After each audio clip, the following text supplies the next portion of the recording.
Welcome to the Community Development Podcast, a podcast dedicated to community development practice and approaches, sharing our learning and connecting the workforce. My name is Russell.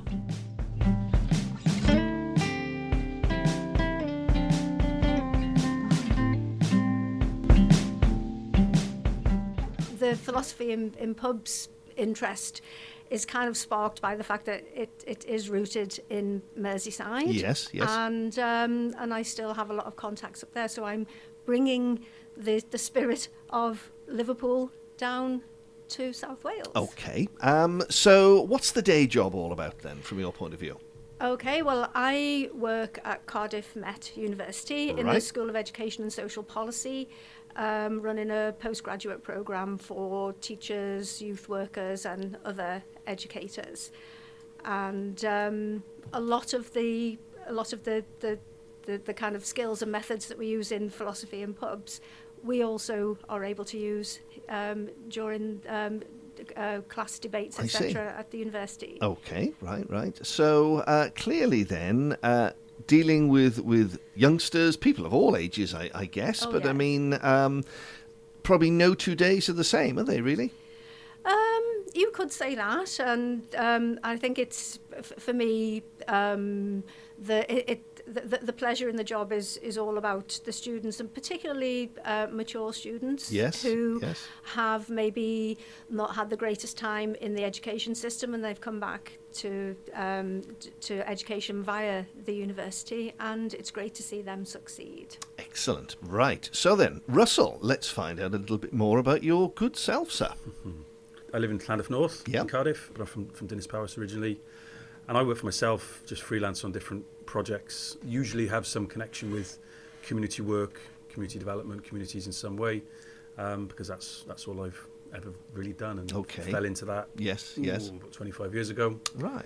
After leaving university, and was never set out on a path to be a community worker or any sort of variation on that. But as I said, fell into it and I've enjoyed it. And I suppose what we'll come on to talk about in a bit is I suppose it's something about I've worked with so many people over the years in different parts of Wales who are trying to make their community better, however so defined. And what we've got here in Llandaff North for this philosophy group is kind of my attempts, I suppose, at doing that in Llandaff North. Okay. So let's just tease people a little bit with a couple of lines about philosophy in pubs. We've already told our lovely listeners that it was indeed, as Jan's mentioned, Merseyside where things first started out. But Jan, just give us, if you would, a couple of lines, as we said, to tease people about the sort of thing that it is all about. It's self-organised groups of people who come together in public places to have dialogue about life's big questions. Right, okay. So it's a bit of a talking shop in one way then, but what we're saying is that a topic is chosen and people gravitate, in this case, towards the Railway pub in Llandaff North, a pub that I know quite well, being a northern Cardiff lad myself. That's it. Off you go. And as long as everybody is nice to each other, polite, because clearly you don't want any fighting or any arguing. No, conviviality is the conviviality. Now, there's a word I haven't used, Russell. I haven't used the word conviviality at all today, but I will try to use it because Jan has made the point that's a good word. So, yes, convivial conversation and exploring, as you say, some of life's big questions. So, go on, Russell. Give us a few thoughts on some of those big questions that have been debated. So we start off with a stimulus. That's an important part of the sort of the methodology, if you like. Right. So rather than just, talk about sort of anything that's maybe going on in the world or something that's affected somebody that last couple of weeks since we last met, we'll try and bring a stimulus, and that can be a picture. It could be a piece of music. It could be some text. It could be a description of an individual. And what we will do is just encourage people to listen to that or take in that stimulus, and we can then maybe find a topic to talk about. So the topic itself doesn't necessarily get chosen beforehand. I see. That principle of sort of democratic and dialogue, as Jan said, is really, really important. Yes. But we've there are lots of long established, I mean, you're talking kind of millennia maybe in some cases, topics of a philosophical nature.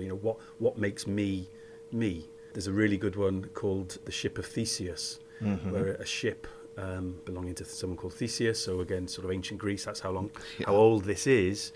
A little bit gets changed every now and again, and eventually there is nothing left of that original ship. Of the original, right. But it's still the Ship of Theseus, or is it not? And so that for example, we did that a few weeks ago, and I'll set Jan off laughing. We ended up talking about things like plastic surgery, and so you can kind of go off in quite tangential directions. Understood. Which are actually nevertheless maybe a little bit more relatable than, I don't know, ancient Greece, for example, might be to most people. True enough. Okay, well, that sort of cues it all up then, I think, quite well, for people to think, oh, this is going to be an interesting conversation. So we will talk more to Russell and to Jan in a few moments' time, but I really need to play my heartbreaker slot, because as we know, every Tuesday morning around sort of 9:45, and we're a few minutes late today, but now, isn't that nice? Leaving on a jet plane. I mean, it's not that much of a heartbreaker, I suppose, but I mean, nonetheless, I think it's good enough, and a nice tune it is too. Coming up to 5 minutes to 10 here on a Tuesday morning on Radio Cardiff with me, Ceri Stennett. I'm joined by my guests, Jan and Russell. We are talking about philosophy in pubs. So let's jump in and just tell people a little bit about the basics and the nuts and bolts of it all. So first up, please remind, I've said it's the Railway Pub in Llandaff North, opposite the station and the co-op and so on. But when does the group actually meet? So we meet fortnightly on a Monday evening between 7 and 9. Obviously, with all these bank holidays, you referred to them earlier. It's been a bit disruptive this month. Sure. So we'll kind of lock back into a new fortnightly cycle next Monday, so the 5th of June, I think that is. And then it'll be fortnightly thereafter, 7 till 9 at the railway. Okay. Just drop by. And that is it. People don't need to, let you know in advance that they're coming or anything like that. No, not at all. I mean, people tend to, because they want to have a sense of what to do, where to go. It's a big site, the railways. Ceri. Sure. You're in the lounge, you're in the bar, whatever. But people don't need to do that. Just rock up. Lovely. So, Jan, do people need to do any sort of practicing, like press-ups or anything like that before they turn up? I mean, they could be mental press-ups, I suppose. But, I mean, what should people expect? Well, no formal knowledge of philosophy is required. Well, that's good for a start off. And topics are...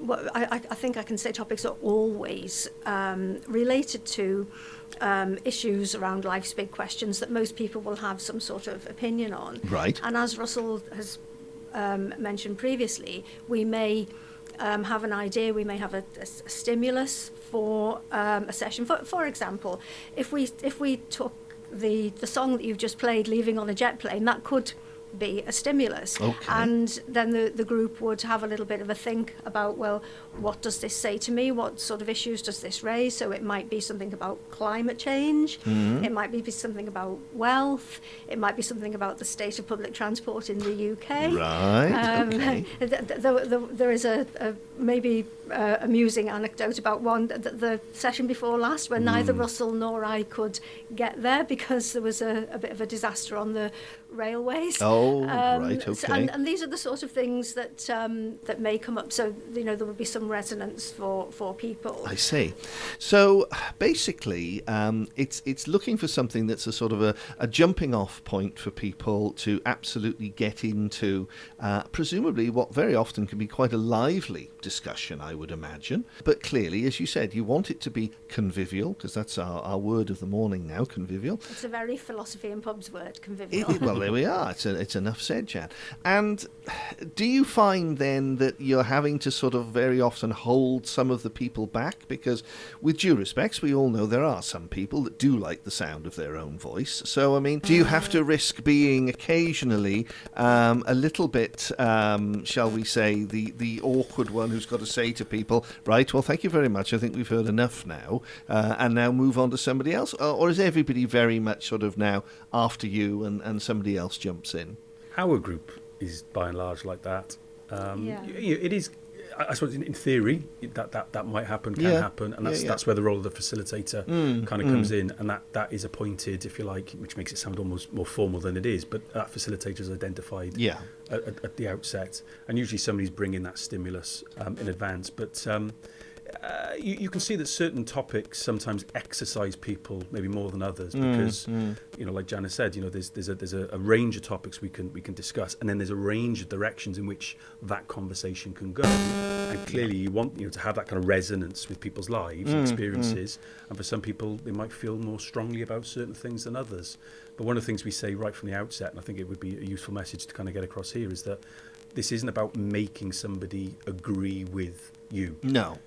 Disagreement is fine. Listening to people's other opinions is the crux of it. Maybe that's a skill that we perhaps don't use as much. Yeah, I mean, maybe in a way it's an art which has been lost to many people, hasn't it? As you say, listening to other people's opinions, and quite obviously in many cases you're going to disagree, but still allowing people to have the platform to speak, and obviously if it's it's a well-textured argument, well, good for them, really. It's being able to disagree in a non-confrontational sort of way. Absolutely that. We will talk more after this. Radio Cardiff weather. Coming up to 7 minutes past 10 on a Tuesday morning, it's Ceri Stennett here with you on Radio Cardiff 98.7 FM for a sunny Tuesday, 30th of May. Nearly through May. Bring on flaming June, that's what we say. My guests today, Jan Huyton and Russell Todd. We are talking philosophy in pubs. Yes, now there's an interesting conversation, you might say, and I think it is at the moment. We've been chatting about all manner of things before the 10 o'clock news. So let me throw at both of you then that it's all about dialogue rather than debate. And there are no winners and there are no losers from the conversation. Yeah, I think that's quite an important and fundamental point to make, is that if we think in terms of debate tends to have a winner. Yes. And what we're all about in philosophy in pubs is having dialogue where we listen to other people's perspectives, maybe change our own perspectives, or maybe affirm the perspectives we already have. Right. And there's always an opportunity at the end for people to have what we call final words, where we go around and everybody gets the opportunity to say whether their thinking has shifted, or they don't have to say anything if they don't want to. No.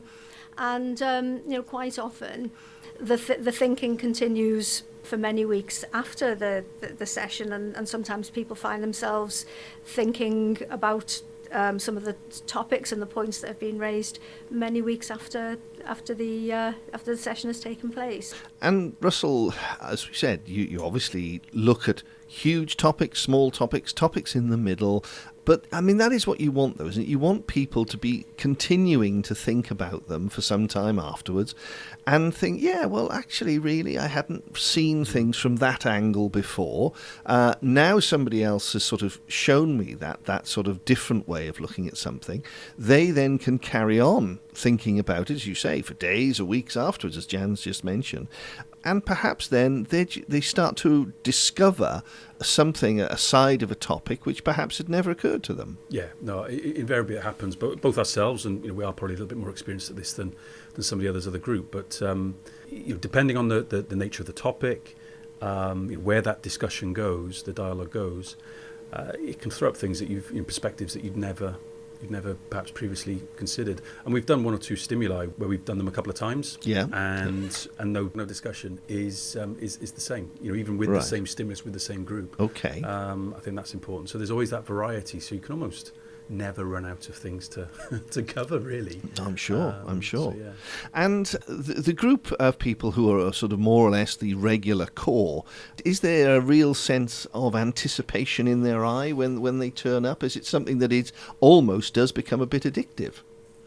I think certainly. I've been involved in a number of groups over many years, and also have run some sort of like short courses and summer schools to help people develop the facilitation skill or the skill of taking part in an inquiry.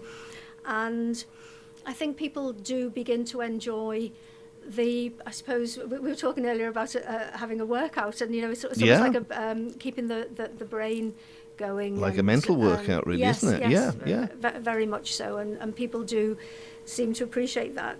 I've also found, particularly in groups where a core, perhaps friendship, has developed as part of taking part in PiPs, you may find people find the dialogue useful in terms of maybe things that they're facing, challenges they're facing in their lives, for example. I found that with quite a few groups, that there may be a philosophical topic that comes up that helps them reconsider or maybe work through some issues that they've been having in their lives. It's a really interesting point, isn't it? And I guess groups again like this are really great if perhaps you're new to an area as well, because maybe you've come to Cardiff to study, maybe you've obviously come through work, or you've ended up coming down because your partner is working down here, whatever it is. But it's a good way, isn't it, of making new friends. And clearly, if you're on a similar wavelength to people, or indeed even if you are disagreeing in one sense, as long as it's convivial and as long as there is that sort of friendly banter going around, it really opens a few doors, doesn't it? No, it does. Heather came to her first session a couple of weeks ago, and had been involved in not strictly speaking a philosophy and pubs group, but had been involved in sort of book groups, I think she said. Right. Yes. And she's now, and that was in Edinburgh, so she's now in Cardiff. And we've got Gary, who's from Hong Kong originally. Keith has come along a couple of times. He's from Canada originally. Right. So again, in terms of some of the discussions that we have, they're offering a bit more of an international perspective, or a non-British, non-Welsh perspective on something. And I remember Gary talking when we were discussing something around the monarchy was a topic a while back, and obviously that's quite topical of late. Yes. And Gary obviously brought a Hong Kong perspective where, on paper that's a former colony, and that C word itself is very much laden with all sorts of different kind of meaning, absolutely, and values. It was different, and that's fine. And like I said, it's important, to emphasise it's not about. That's the point, isn't it? Different is fine. Absolutely, and so to open your eyes on a topic, or open your ears to a different perspective was really valuable. And I certainly left that particular session with a slightly different view on what I'd gone into it. Okay, so how does it actually work then? Once somebody sort of begins the conversation, the philosopher, the facilitator is what I'm trying to say, gets things started.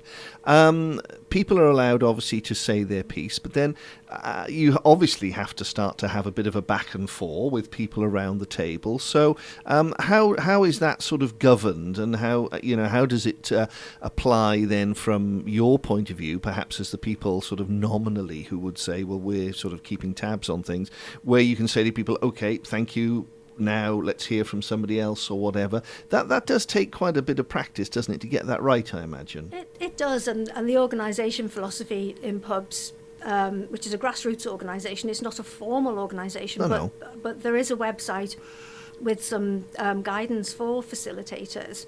And quite often what happens is when people have been coming along for a while, they see how the facilitation has taken place, and then maybe they decide that they would like to have a go themselves, because we try to make sure that everybody has the opportunity to do that if they want to. Mm-hmm. But generally speaking, there are two areas that the facilitator needs to keep an eye on. One is that the question the group has decided upon remains the topic of the core discussion. sort of topic, yeah. And the other is to make sure that everybody who wants to have the opportunity to speak gets the opportunity to speak. I see, yes.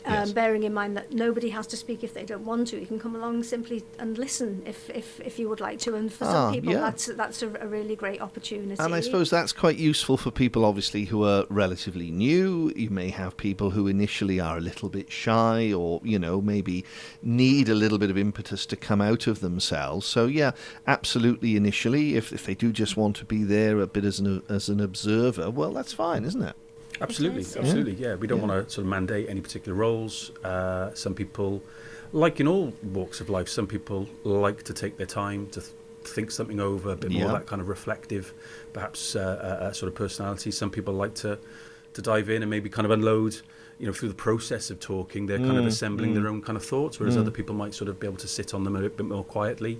It's important that all those different styles, and if you like, are able to be accommodated.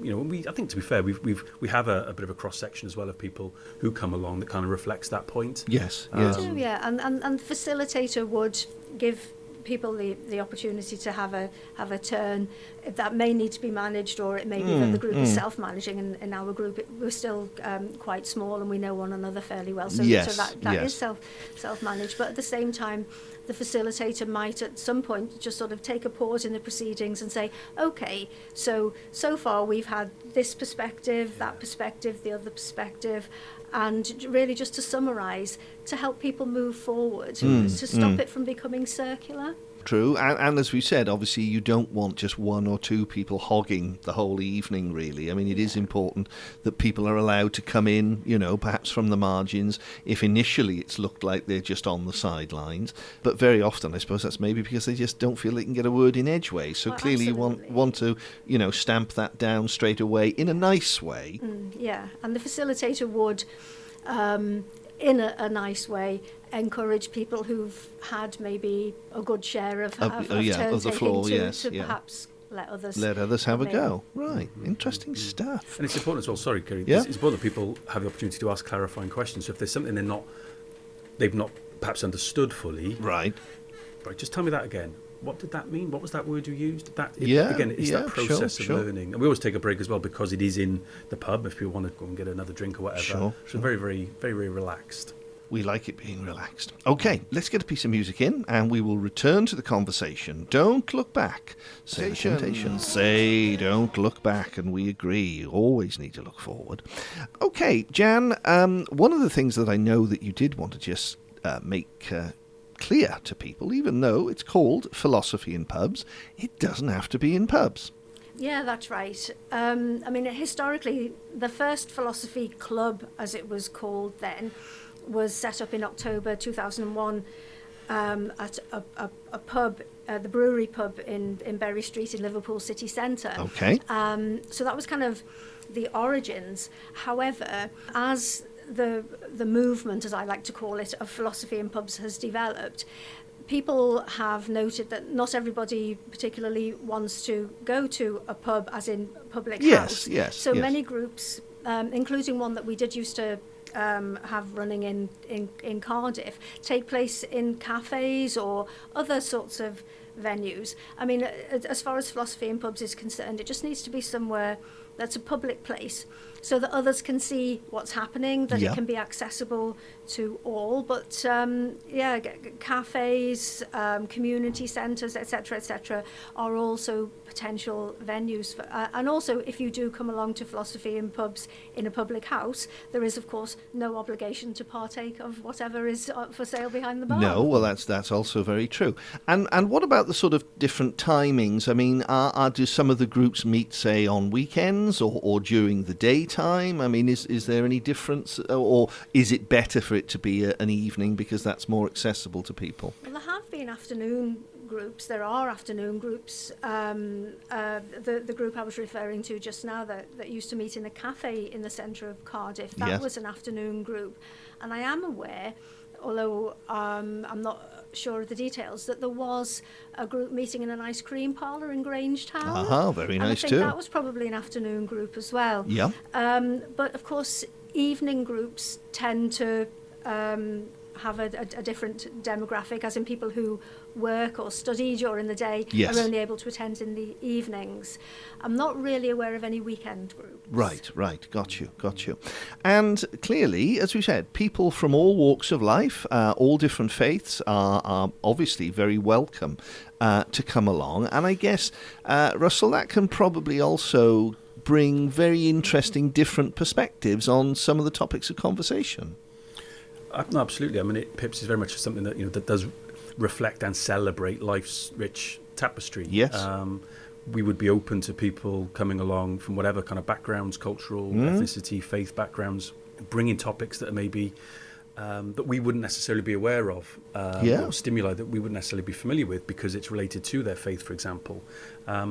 That would be terrific, and I think it's very much like a methodology, which in itself sounds a bit more of is a bit of a jargony word, but just the style of it, hopefully how people are understanding it and how we've described it, is very translatable to different cultures, to different environments. Sure.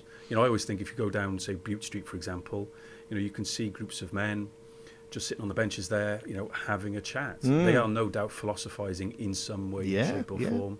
I think, the wonderful Gwyn Thomas book, which I'm indebted to Jan for mentioning and bringing to my attention a few years ago, it's called The Dark Philosophers, and one of the novellas in it are groups of men in, is it like the 1930s, I think, is it? Yeah, in the Rhondda, and they're philosophizing in the old Italian cafes, which are almost like a cultural kind of touchstone for Valley's life, and Cardiff as well. And they talk about the hiss of the coffee machine and how emotive it is. And they're philosophizing, and it might be around members of the opposite sex, or it might be around class or politics or wealth or whatever it might be.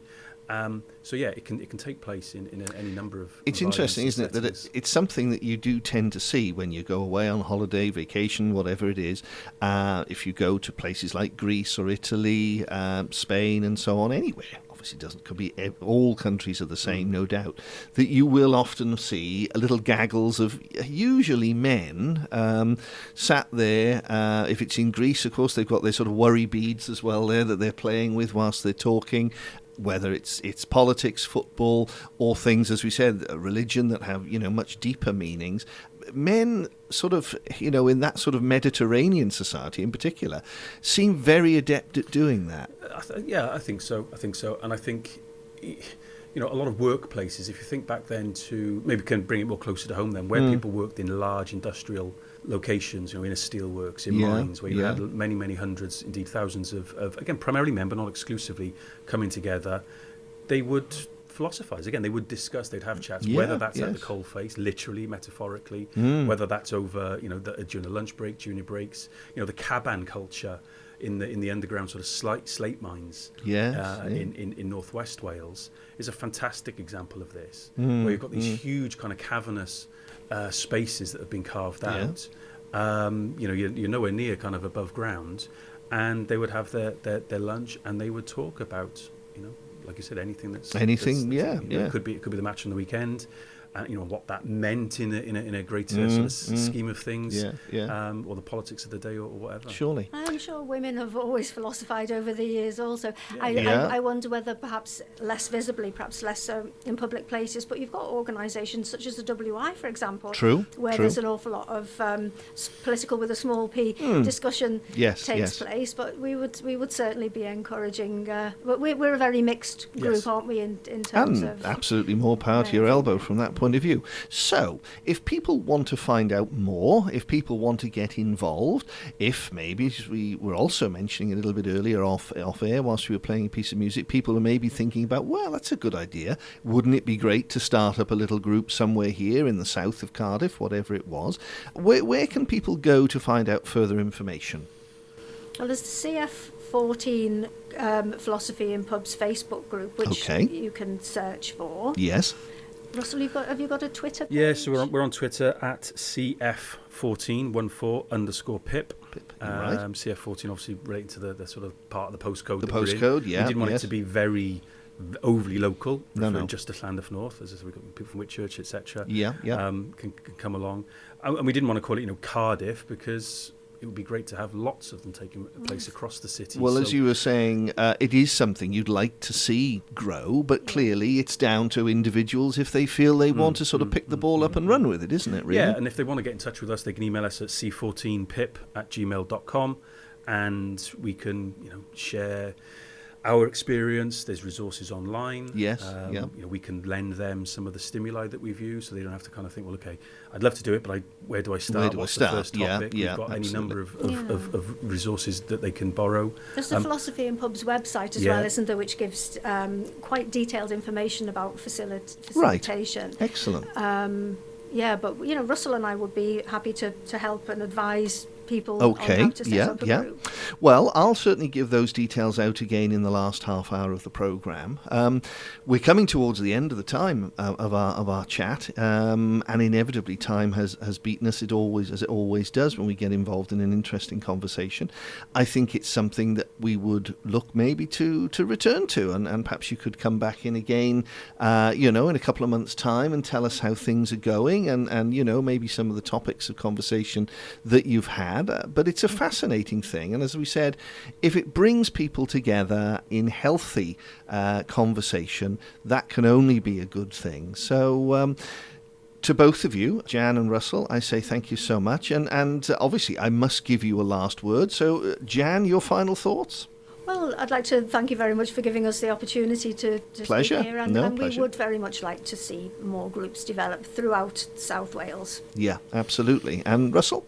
Massive shout out to Sam and Ian at the Railway. Yes. Their willingness to run with it. They weren't necessarily familiar with this to begin with, but they see it as a nice addition to their roster of all sorts of things. Very, very community focused pub. Right. And if anybody is interested and they thought, well, actually, let's come along, more than welcome to come along to ours with a view to maybe it pollinating somewhere else in the city. Going. Absolutely. I mean, I think doing it is perhaps the best way of really getting a feel for it. So they'd be more than welcome. Well, Russell, Jan, thank you so much for coming in this morning. As I say, I'll give the details out again in the final half an hour of the programme, but have a good day, and thank you both for coming in.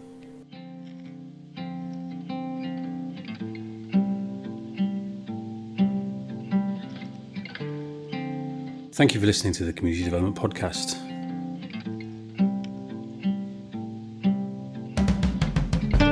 You can follow the podcast on Twitter at CommDevTPodcast, COMMDEVT podcast. And to support the podcast and help it share learning, connect the workforce, and raise the profile and the merits of community development approaches, why not become a Patreon at patreon.com/the CD podcast.